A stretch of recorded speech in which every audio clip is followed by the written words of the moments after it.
윤갑이 눈을 떴을 때 여리는 숨이 멎은 듯한 심정으로 그를 끌어안았습니다.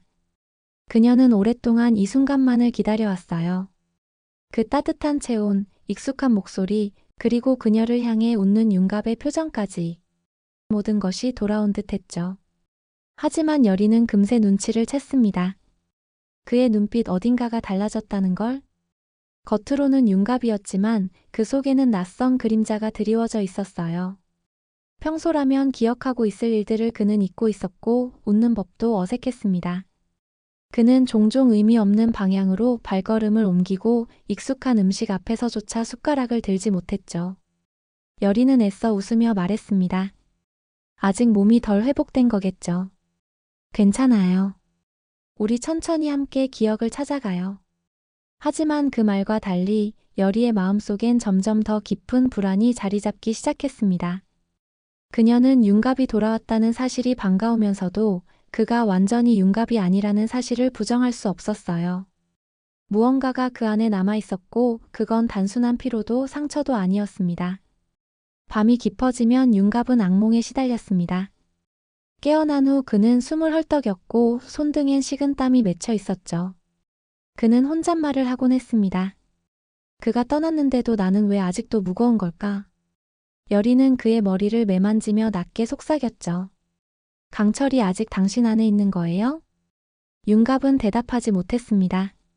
그의 눈 속엔 혼란이 가득했고 말끝마다 망설임이 묻어나왔어요. 그는 자신의 기억과 감정 사이 어딘가에서 길을 잃은 사람이었습니다. 여리는 꿈을 꿉니다. 그 꿈 속에서 강철이는 여전히 윤갑의 그림자처럼 그 곁에 서 있었죠. 여리를 지켜보고 있었고 말없이 고개를 숙이고 있었습니다. 꿈에서 깬 여리는 곧장 윤갑을 마주봅니다. 당신이 강철이라도 좋아요. 윤갑이라도 좋아요. 하지만 나에게 거짓말은 하지 말아요. 그 순간 윤갑의 눈동자가 흔들립니다. 그 속에서 여리는 아주 잠깐 강철이의 눈을 보았습니다. 그러던 어느 날 윤갑은 여리에게 조용히 말했습니다. 여리야, 너랑 마지막으로 바닷가에 간 기억이 있어. 그날 너는 물장난을 치고 있었고 난 그걸 웃으면서 보고 있었어.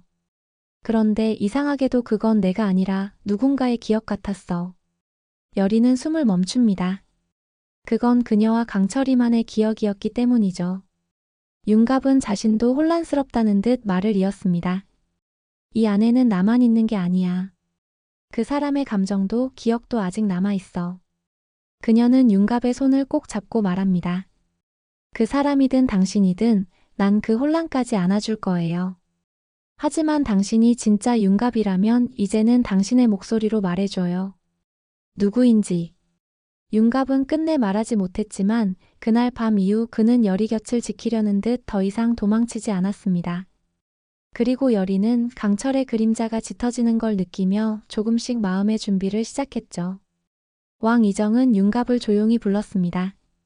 둘만 남은 공간, 왕은 눈을 마주치며 말하죠. 지금 너 누구냐?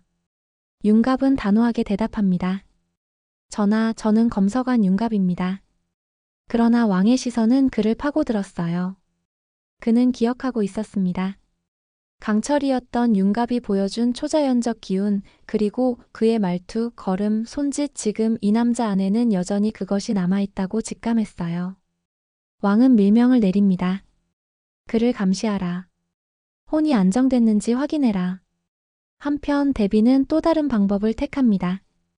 그녀는 혼을 불안정하게 만드는 금단의 주술 혼배독을 사용하기로 하죠.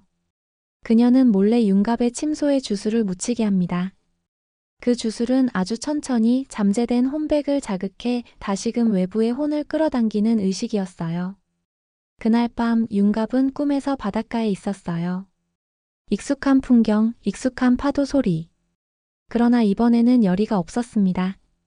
대신 그의 등 뒤에서 낮은 숨소리가 들렸고 몸의 균형이 깨지는 듯한 감각이 퍼졌죠. 그림자가 다가옵니다. 그것은 한쪽 다리로만 서 있는 기괴한 존재, 외다리기였어요. 내가 들어간다, 너를 나눌 것이다. 윤갑은 소리치며 잠에서 깼고 그의 눈동자의 붉은 기운이 잠깐 스쳤죠. 여리는 그 곁을 지키고 있다가 조용히 그의 손을 감쌉니다. 당신이 누구든 나는 당신의 진짜 모습을 찾아줄 거예요. 끝까지. 도성의 남쪽 폐허가 된 옛 사찰. 그곳은 오래전 신에게 버림받은 자들이 마지막으로 숨을 거두던 장소였다. 검게 그을린 제단의 흔적 위에 다시 불길한 기운이 스며들고 있었다. 그 중심엔 풍산이 있었다. 팔척귀가 소멸한 그날 모두가 그가 죽었다고 믿었지만 그는 살아있었다. 아니, 죽음조차 그를 버렸다고 해야 할까? 풍산의 눈빛은 변해 있었다. 광기와 집념 그리고 끝을 알 수 없는 깊은 증오가 어우러진 눈이었다. 그는 손에 들고 있던 낡은 비단천을 풀어내더니 바닥에 천천히 펼쳤다. 그것은 전설 속 존재를 소환할 수 있다는 금기된 주술문, 외다리기를 부르는 문양이었다. 팔척귀가 물러갔다면 이제는 더 은밀하고 깊은 어둠이 도성을 삼켜야 할 때다. 풍산은 중얼거리며 주술진을 완성했다. 땅속에서 무언가 꿈틀거리는 소리가 들려왔고 곧 이어 붉은 꽃 한 송이가 뚫고 나왔다. 그것은 귀화가 아닌 귀수라 불리는 나무의 씨앗. 혼백을 양분 삼아 자라는 저주받은 생물이었죠. 풍산은 붉은 꽃 앞에 무릎 꿇고 외다리기의 이름을 부르기 시작했습니다. 균형 잃은 혼이여, 한쪽 다리로 세상을 저주하던 자여, 이승에 오소서. 그의 목소리는 바람을 타고 퍼졌고 주술진의 경계가 흔들리기 시작했어요. 그 순간 윤갑은 침상에서 몸을 일으켰습니다. 식은땀에 흠뻑 젖은 그는 가슴을 움켜쥐었죠. 무언가가 몸속에서 꿈틀거리는 느낌. 아니, 누군가가 자신 안으로 들어오려는 기척이었습니다. 여리는 그의 곁에서 깨어났고 즉시 이마에 손을 얹었습니다. 지금 당신 안에 무언가 있어요. 강철이 아니 그보다 더 낯선 기운이에요. 그날 밤 윤갑은 다시 꿈을 꿨습니다. 꿈속의 풍경은 바닷가였고 파도 소리는 들리지 않았죠. 모든 것이 멈춘 듯한 정적 속에서 그는 홀로 서 있었어요. 그리고 그 앞에 나타난 두 개의 그림자. 하나는 강철이었습니다. 조용한 미소를 띠고 있었고 다른 하나는 흑연처럼 검은 형체. 다리가 하나뿐인 기형의 존재. 널 삼키겠다. 이 몸은 이제 나의 그릇이다. 외다리기는 울부짖으며 윤갑을 향해 손을 뻗었습니다. 그때 강철이가 나타나 막아서죠. 이 몸은 이미 지켜진 몸이다. 넌 들어올 수 없어. 윤갑은 두 혼 사이에 끼어 비명을 질렀고 깨어났을 때 눈물로 젖은 여리가 그를 붙들고 있었습니다. 지금 안에서 무슨 일이 있었어요? 윤갑은 말하지 못하고 고개를 숙였죠. 그는 여전히 혼란스러웠고 그 속엔 강철이의 마지막 의지와 외다리기의 침략이 교차하고 있었습니다. 풍산은 그날 이후 귀수를 심기 시작했습니다. 도성 곳곳에 피어난 붉은 꽃잎 속에는 사람들의 악몽과 불안이 깃들어 있었고 이 기운은 결국 여리에게도 닿기 시작했죠. 그녀는 꿈속에서 외다리기를 보았습니다. 그리고 느꼈습니다. 이제 하나 더 남았구나. 윤갑의 혼은 다시 뒤흔들리고 있었고 여리는 결심합니다. 더 이상 기다릴 수 없다는 걸. 그녀는 오래된 무녀복을 꺼내 들고 마지막 구판을 준비하기 시작합니다. 그날 밤 도성의 외곽 폐허 위에 세워진 옛 사찰의 그림자 아래에서 풍산은 홀로 무릎 꿇고 있었습니다. 팔척귀가 사라진 그날 이후 모두가 그가 불길한 혼과 함께 사라졌다고 믿었지만 그는 되살아났고 더 어두워진 눈으로 세상을 바라보고 있었죠. 바람에 흩날리는 수염 아래 그의 입술은 끊임없이 움직이고 있었습니다. 다시 깨어나라. 균형 잃은 혼이여, 외다리기여, 나의 뜻을 이루어다오. 그의 앞에는 오래된 주술서가 펼쳐져 있었고 주변에는 도성의 밤꽃과 혼백초를 갈아 만든 진이 뿌려져 있었습니다. 그것은 수백 년간 금기로 전해져 온 저주의 주술, 외다리기를 부르는 의식이었습니다. 그 순간 땅이 낮게 울리기 시작했고 잿빛의 흙 사이로 검붉은 꽃대가 솟아올랐습니다. 그것은 귀수라 불리는 나무의 어린 싹이었고 피어나는 순간부터 공기 자체가 무거워졌습니다. 풍산은 그 싹을 바라보며 웃었습니다. 도성은 더 이상 인간의 것이 아니리라. 그와 동시에 윤갑은 한밤중에 자리에서 벌떡 일어났습니다. 식은땀으로 흠뻑 젖은 채 그는 여리를 찾았고 여리는 놀란 채 그의 손을 잡았습니다. 윤갑, 무슨 일이에요? 윤갑은 떨리는 눈동자로 속삭였습니다. 무언가가 내 안에 있어요. 아니 어쩌면 무언가가 들어오려 하고 있어요. 그날 밤 윤갑은 다시 꿈을 꿉니다. 익숙한 바닷가 언덕. 여리가 뛰어놀던 그곳이었지만 이번엔 그녀는 없었고 대신 두 개의 그림자가 그를 향해 다가옵니다. 하나는 붉은 기운을 품은 강철이. 그리고 또 하나는 한쪽 다리만을 질질 끌며 다가오는 형체조차 불분명한 괴이한 존재 외다리기. 이제 내 차례다 비운의 혼을 품은 자여 나를 받아들여라. 외다리기는 속삭였고 그 속삭임은 윤갑의 정신 깊은 곳을 갉아먹기 시작했습니다. 그 순간 강철이 윤갑을 막아서며 말합니다. 아직 아니야. 그는 지켜야 할 사람이 있어. 그 사람을 위해 내가 남았던 거야. 그러자 외다리기가 비웃듯 중얼거립니다. 그럼 너는 사라져라. 그 자리에 내가 들어서겠다. 강철은 마지막 남은 기운을 불태우듯 외다리기와 부딪힙니다. 붉은 기운과 검은 기운이 충돌하고 꿈속은 붉은 안개로 가득해졌습니다. 그 순간 윤갑은 비명을 지르며 깨어납니다. 그는 떨리는 손으로 여리의 이름을 불렀고 여리는 그의 옆에서 그를 끌어안았습니다. 당신은 아직 당신이에요. 나는 그걸 믿어요. 다음 날 도성 곳곳에 이상한 꽃이 피기 시작합니다. 피안개 속에 붉게 돋아난 그것들은 귀수의 첫 개화였고 그것을 본 노인들은 소리 없이 엎드리며 중얼거렸습니다. 외다리기가 돌아왔다. 여리는 다시금 자신이 겪은 꿈을 떠올립니다. 강철의 고요한 눈빛, 외다리기의 손짓, 그리고 윤갑의 괴로움. 그녀는 결심합니다.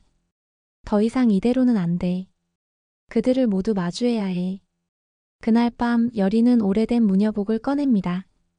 그리고 넙덕이 남긴 마지막 무서를 펼쳐 읽기 시작합니다. 새 혼이 깃든 몸엔 반드시 굿이 필요하다. 그녀는 윤갑을 깨웁니다. 당신을 구할 수 있는 방법 지금뿐이에요. 윤갑은 조용히 고개를 끄덕입니다. 그러면 그 새 혼을 모두 꺼내줘요. 당신 손으로. 여리는 제단 앞으로 나아갑니다. 다음은 그녀가 혼을 심판하는 밤. 그리고 운명을 가르는 구판이 시작됩니다. 하늘엔 달이 없었다. 도성의 밤은 그 어느 때보다 고요했고 그 고요는 불길했다. 마치 세상이 숨을 죽인 듯. 여리는 도서고 뒤편 넙덕 할머니가 생전 마지막으로 굿을 펼쳤던 제단 앞에 섰다. 오래된 무녀복을 입은 그녀의 손에는 옥반지가 들려 있었고 그 반지는 무녀로서 감당해야 할 마지막 의무를 상징하는 유산이었다. 그녀는 마음속으로 되뇌었다. 나는 지금 누구를 지키려는 걸까? 윤갑이야? 아니면 강철이까지? 답은 명확하지 않았지만 그녀는 알 수 있었다. 지금 이 몸 안에 남아있는 혼은 단 하나여야 한다는 걸. 그래야만 윤갑이 온전히 살아남을 수 있고 그래야만 이 무너지는 세상을 다시 붙잡을 수 있다는 것을. 주술지는 천천히 그려졌다. 그녀의 손끝에서 하얀 안개가 피어오르고 그 주변엔 경기석을 중심으로 한 결계가 조심스레 완성되어 갔다. 여리는 이 순간을 위해 넙덕이 남긴 마지막 무서를 밤낮으로 외워왔고 그 주문 하나하나에 자신의 혼을 실어냈다. 윤갑은 그녀의 의도를 눈치채고 다가왔습니다. 여리 내가 이 안에서 무너진다면 너는 나를 버릴 수 있어? 그 물음에 여리는 망설임 없이 고개를 저었습니다. 당신을 버리는 게 아니에요. 당신을 되찾는 거예요. 윤갑은 무릎을 꿇고 주술진 중앙에 앉았습니다. 그가 고개를 숙이자 여리는 주문을 시작했죠. 혼이여, 내 사랑하는 사람 안에 깃든 새 그림자여. 나는 이 무녀의 피로 명하노니 진실만을 남기고 거짓은 떠나라. 그 순간 윤갑의 몸이 떨리기 시작했습니다. 주술진의 경계선에서 첫 번째 기운이 피어오릅니다. 푸른빛, 그것은 윤갑의 순수한 혼이었습니다. 이어서 익숙하고 따뜻한 붉은 기운이 스며나왔습니다. 강철이었죠. 마지막으로 끈적한 검은 안개가 뒤틀리며 피어오릅니다. 외다리기. 새 혼은 윤갑의 몸에서 분리되듯 모습을 드러냈고 각각의 기운은 서로를 견제하며 팽팽한 긴장을 만들어냈습니다.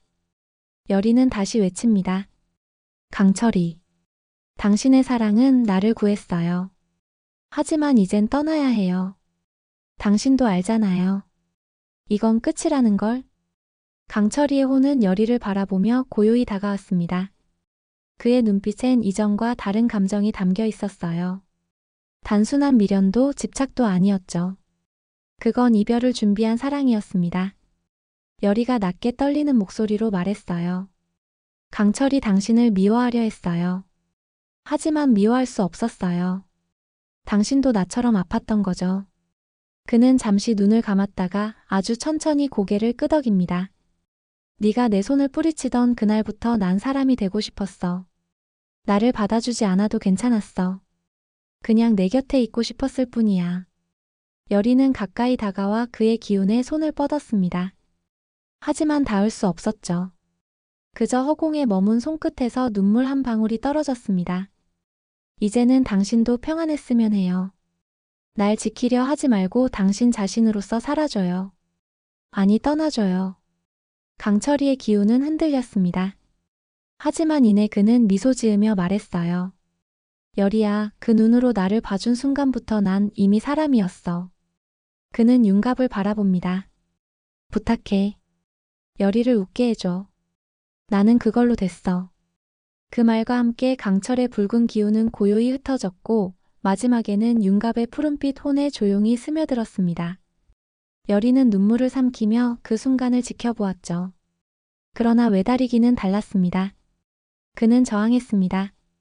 자신의 존재가 지워지는 것을 본능적으로 거부했고 오히려 주술진을 거슬러 윤갑의 혼을 집어삼키려 들었습니다. 이 그릇은 나의 것이다. 넌 나를 막을 수 없어. 그 순간 강철의 마지막 흔적이 다시 피어났습니다. 그의 기운은 주술진 외곽을 타고 돌아와 외다리기를 향해 달려들었습니다. 마치 여리를 위해 준비한 마지막 선물처럼. 그 둘이 충돌했을 때 재단 전체가 붉은 빛으로 뒤덮였고 귀수에서 피어난 꽃잎들이 폭풍처럼 흩날렸습니다. 외다리기는 비명을 질렀고 결국 산산이 부서져 사라졌죠. 모든 것이 끝난 뒤 여리는 무너져 내리는 윤갑을 끌어안았습니다. 그의 손은 미세하게 떨리고 있었고 눈동자는 천천히 제 색을 찾아가고 있었습니다. 돌아왔어요, 여리야. 나야. 진짜 나야. 여리는 그의 품에서 고개를 끄덕이며 울었습니다. 돌아와줘서 고마워요. 새벽의 첫빛이 도성 위를 물들였습니다. 새 혼의 결전은 끝났고 진짜 윤갑이 살아났습니다.